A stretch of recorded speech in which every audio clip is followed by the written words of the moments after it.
Hello welcome to Jhansi Telugu వంటలు. అందరు బాగున్నారా? ఈరోజు గోంగూర పచ్చడి ప్రిపరేషన్ చూద్దాం. నేను 2 చిన్న కట్టలు గోంగూర తీసుకున్నాను. దాన్ని నీట్గా వాష్ చేసేసుకొని స్టవ్ వెలిగించేసి స్టవ్ మీద పెట్టేసేయాలండి. దాన్ని మెత్తగా ఉడికించాలి. అందులో ఉన్న వాటర్ సరిపోతుంది, ఎక్స్ట్రా ఏం యాడ్ చేయొద్దు.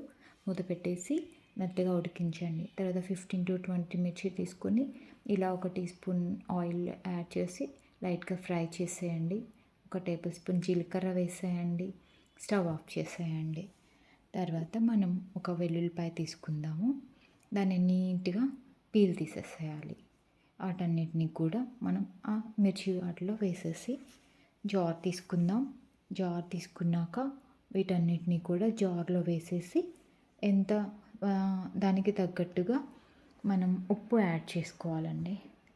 ఉప్పు యాడ్ చేసుకున్నాక దాన్ని ఒకసారి గ్రైండ్ చేసేయండి. తర్వాత ఉడికిన గోంగూరని కూడా వేసేసి మళ్ళీ గ్రైండ్ చేయండి.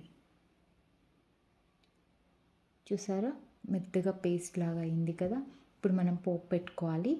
దానికి ఆయిల్ వేసేసి శనగపప్పు, ఆవాలు, జీలకర్ర వేసి ఎండుమిర్చి, 2 వెల్లుల్లి రెప్పలు, కరివేపాకు వేసేసి మనం ఆ పేస్ట్ని కూడా వేసేసి ఒకసారి తిప్పండి. ఇంతే, గోంగూర పచ్చడి రెడీ. Thanks for watching.